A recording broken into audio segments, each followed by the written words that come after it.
हमारी कहाँ तक क्लास होगी भैया? अब रासायनिक समीकरणों को संतुलित करना। अब आज की हेडिंग डाल लो, जो अब हमारा टॉपिक चलेगा, अब डाल लो रासायनिक अभिक्रियाओं के प्रकार।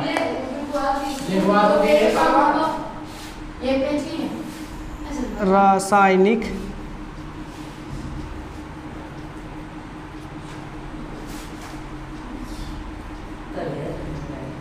क्लास कटते ना रही भाई?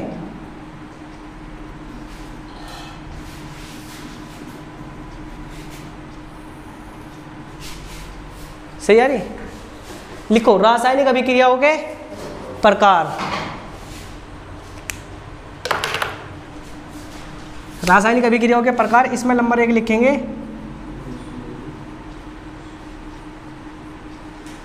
संयोजन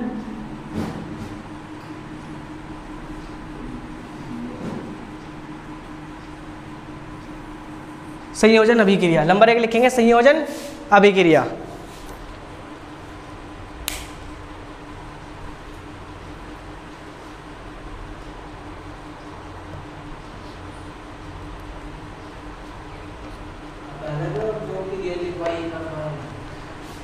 भैया वे रासायनिक, अब उसमें नहीं, मैंने बताया था कि रासायनिक अभिक्रिया 2 प्रकार की होंगी। एक तो रासायनिक अभिक्रिया लिखवाया था, कुछ और लिखवाया था मैंने, देखो क्या लिखवा रखा था?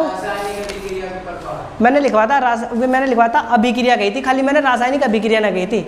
अभिक्रिया 2 प्रकार की होती है, एक तो रासायनिक अभिक्रिया, एक कौन सी हो मैं नाभिकीय। हम कौन से अभिक्रियाओं के बारे में पढ़ेंगे अब? रासायनिक अभिक्रियाओं के प्रकार। तो नंबर 1 करके लिखो संयोजन अभिक्रिया। क्या होगा? संयोजन अभिक्रिया। लिखो इसमें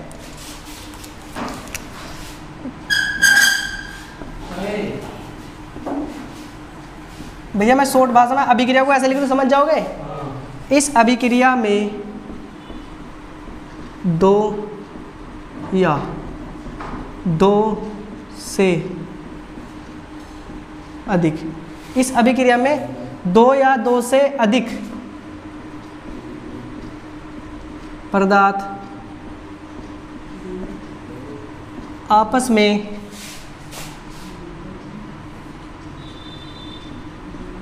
जुड़कर, इस अभिक्रिया में 2 या 2 से अधिक पदार्थ आपस में जुड़कर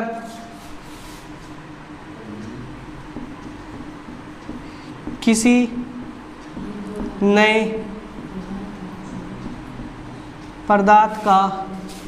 नए पदार्थ का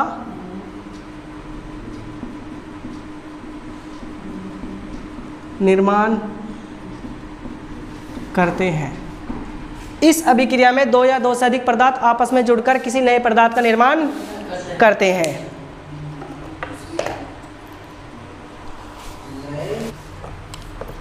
कभी के आएगी सीधी से आवे, इसे क्या बोल रहे हैं? संयोजन अभिक्रिया।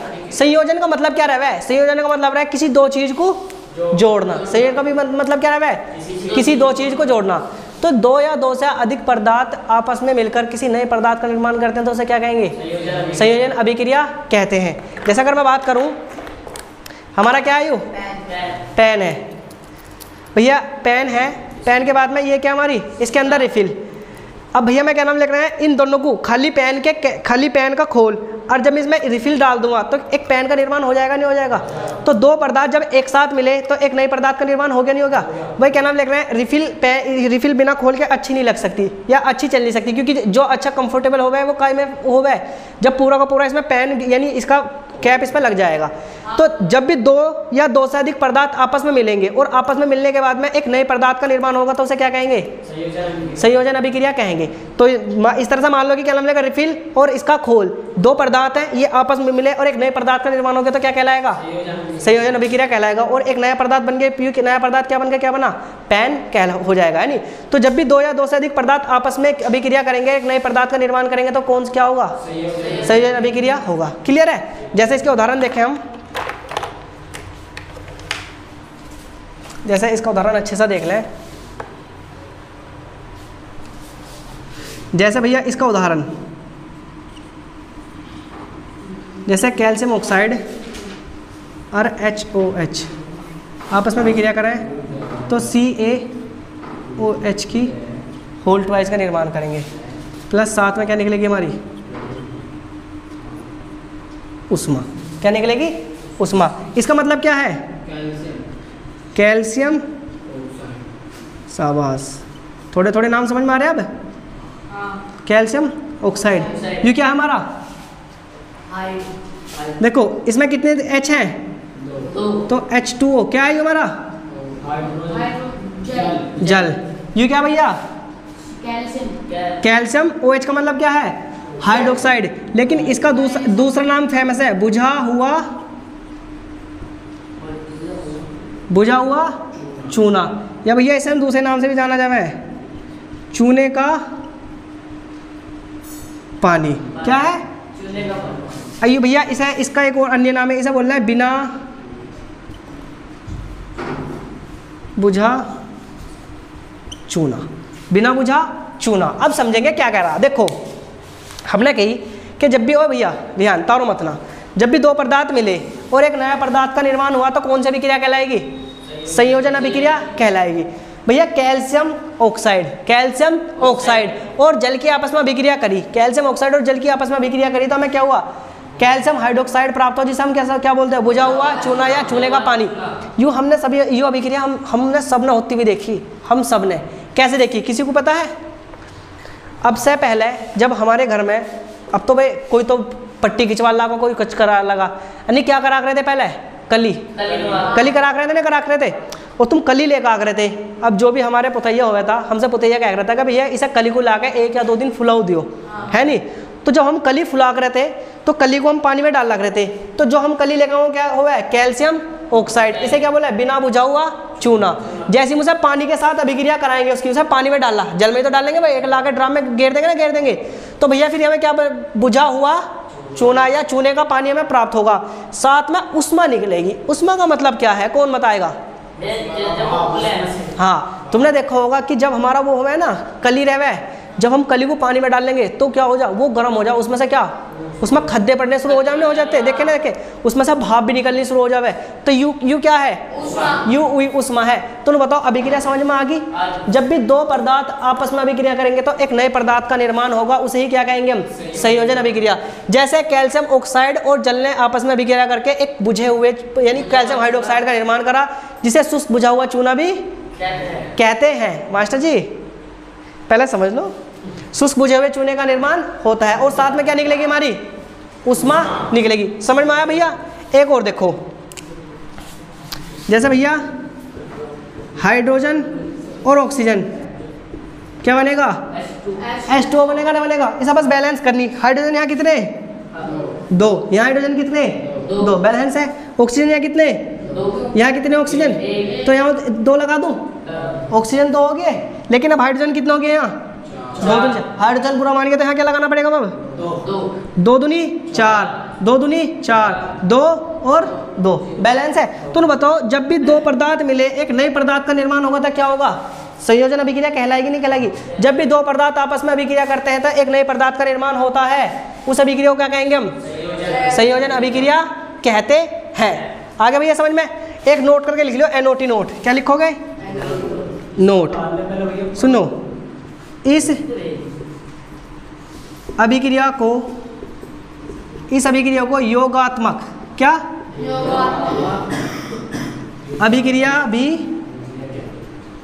भी कहते हैं। तो भैया संयोजन अभिक्रिया को क्या कहते हैं?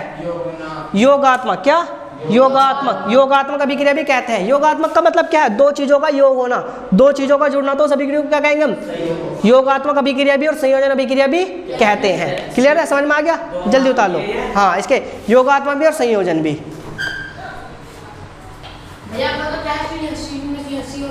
हाँ बेटा, आपका टेस्ट ऐसे शुरू होगा। लिख लिया? छोड़ो। अब देखो भैया एक बार और समझ लो, संयोजन अभिक्रिया या योगात्मक अभिक्रिया किसे कहते हैं? जब भी दो या दो से अधिक पदार्थ आपस में मिलेंगे, जब भी दो या दो से अधिक पदार्थ आपस में मिलेंगे और एक नए पदार्थ का निर्माण होगा, उसे क्या कहेंगे? संयोजन अभिक्रिया या योगात्मक अभिक्रिया कहते हैं। साथ बेटा बैठ जा रहा हूँ मैं। क्या कहेंगे उसे? योगात्मक अभिक्रिया कहते हैं। अब भैया अब हम डालेंगे दूसरी, डालो विस्थापन अभिक्रिया या प्रतिस्थापन अभिक्रिया। इसे मिटो दूं? हाँ,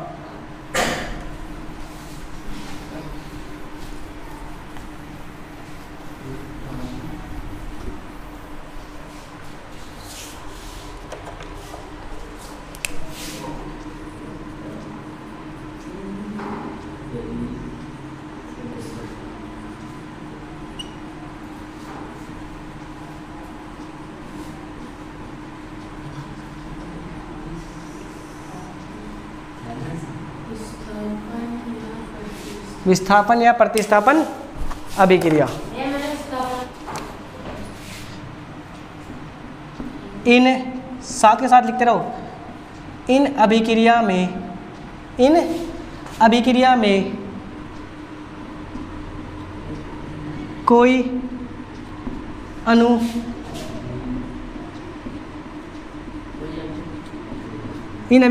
अणु परमाणु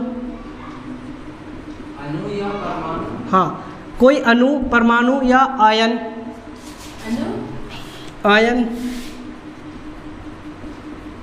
अपना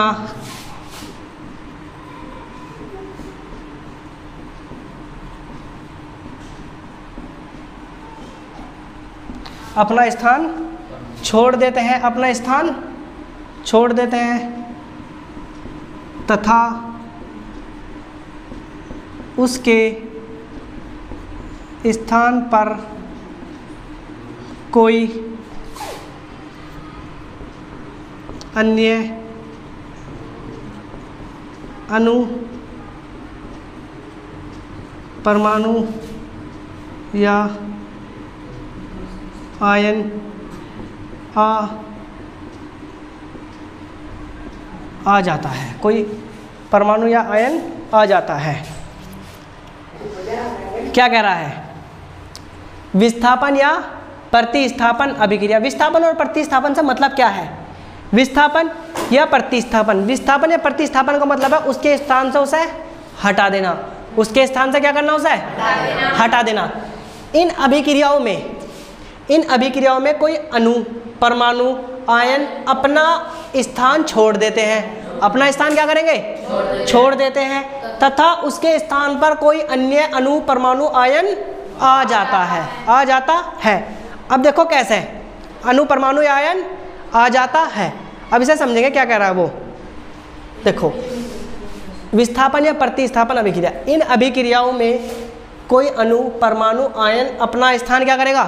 छोड़ देगा, तथा उसके स्थान पर कोई अन्य अणु परमाणु या आयन आ जाता है। तुम एक चीज इसे इस तरह से समझो, तुम हो यार, मेरे पास कुर्सी बनानी आती है नहीं। सपोज करो यू है कौन? यू है रिहान, ठीक है, यू है रिहान। अब रिहान भैया क्या नाम लिख रहे हैं कि यानी यू टेबल है, यहाँ इस पे रिहान बैठा है, इस पे क्या नाम लिख रहे हैं? टेबल ऐसा बनाऊँ? ए भैया कैसे बनाऊँ टेबल बा? सपोज करो ऐसे, यू टेबल पे क्या है? बैठा हुआ है। अब इस थोड़ी देर बाद ही कौन आ जाता है? यानी रिहान का क्या आ जाएगा भैया? रिहान का बड़ा भैया आ जाएगा या सुहेल आ जाएगा। तो ये क्या करा? सुहेल आया, तो रिहान ने क्या करा भैया? इसे देख के अपना स्थान क्या करा? इसे छोड़ दिया, और फिर इस पर आगे कौन बैठ गया? सुहेल आगे बैठ गया। तो इससे क्या समझे? यानी अगर तुम किसी चीज को छोड़ते हो तो उसके स्थान पर कोई और आगे बैठ जाएगा, तो उसे क्या कहेंगे? विस्थापन या प्रतिस्थापन अभिक्रिया कहेंगे। तुम अगर अपने घर में बैठे हो और तुम खाट पे बैठे हो, अगर यानी तुम्हारे अब्बू जी या तुम्हारी अम्मी, तुम्हारे भैया कोई तुमसे बड़े आ जाएंगे, तो तुम एक उन्हें देख कर उठ जाओगे ना? उठ जाओगे। और अगर वहाँ एक ही, अगर सपोज करो एक ही कुर्सी है, कहीं शादी में गए, एक ही कुर्सी है और वे कोई आ गया तुमसे बड़ा, तो तुम उठोगे ना? उठोगे उस कुर्सी पे से, और जैसे तुम उस कुर्सी पे से उठोगे, कौन आकर बैठ जाएगा? तुमसे बड़े वाले आकर बैठ जाएंगे। तो सेम टू सेम इस वाली अभिक्रिया में भी ऐसी है। इन अभिक्रियाओं में कोई अणु परमाणु या आयन अपना स्थान छोड़ देता है। तुम तो पहले वाले परमाणु अणु या आयन थे, और जो तुम्हारे बाद आएगा वे कौन थे? वे दूसरे वाले परमाणु अणु या आयन थे। तो जैसे तुम उठोगे उस पर से कौन तुम्हारा स्थान ले लेगा? तुमसे बड़े वाले ले लेंगे। तो उस अभिक्रिया को क्या कहेंगे? विस्थापन या प्रतिस्थापन अभिक्रिया कहेंगे। आगे समझे भैया? जब भी तुम अपना स्थान छोड़ोगे, कोई ना कोई स्थान आके ग्रहण कर लेगा। अब तुम हो, अब तुम इस साल 10वीं का ट्यूशन पढ़ रहे हो, अब अगले साल कोई और आके पढ़ेगा इस जगह, तो तुम विस्थापित हो जाओगे, नहीं हो जाएगा? तुम्हारे स्थान पर कोई और आ जाएगा। ऐसी अगर मैं बात करूं, पिछले साल कोई और पढ़ रहा था यहाँ, अब उनकी जगह कौन आके बैठ गए? अब तुम। तो क्या हो रहा है? प्रतिस्थापन हो रहा नहीं हो रहा? प्रतिस्थापन या विस्थापन हो रहा नहीं, एक आ रहा तो दूसरा क्या, यानी एक जा रहा तो दूसरा क्या हो रहा? आ रहा है। तुम्हारे स्थान पर कोई और आ जाएगा। इसमें भी सेम टू सेम कंडीशन। इन अभिक्रियाओं में कोई अणु परमाणु आयन अपना स्थान छोड़ देता है, तथा उसके स्थान पर कोई अन्य परमाणु अणु या आयन आ जाता है। क्लियर है? इसका उदाहरण लिखूं।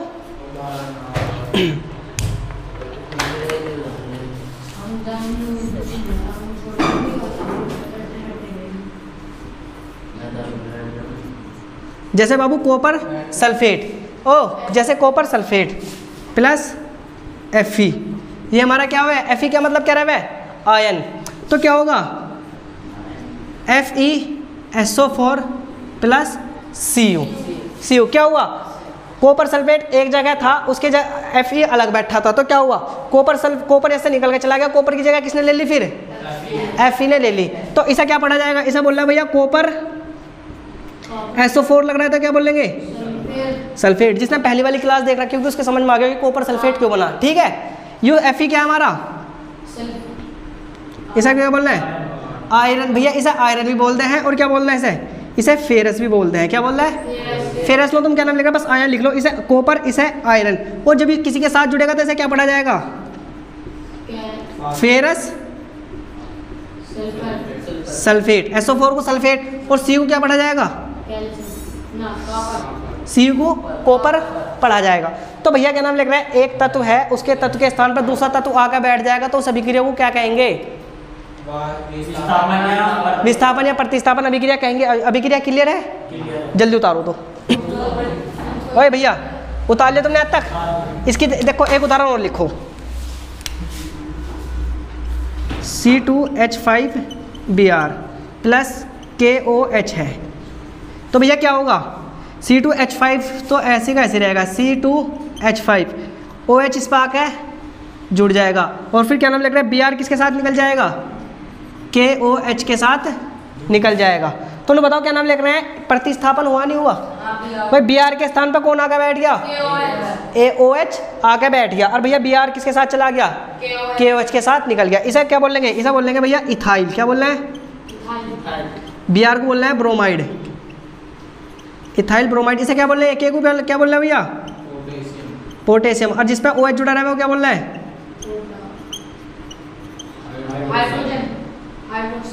हाइड्रोक्साइड। C2H5 को क्या बोलेंगे? इथाइल तो बोलेंगे ऐसा क्योंकि C2H5 है और OH जुड़ जाएगा ऐसा, तो भैया इसे एल्कोहल बोल रहे हैं, एल्कोहल। और KH को क्या बोलेंगे?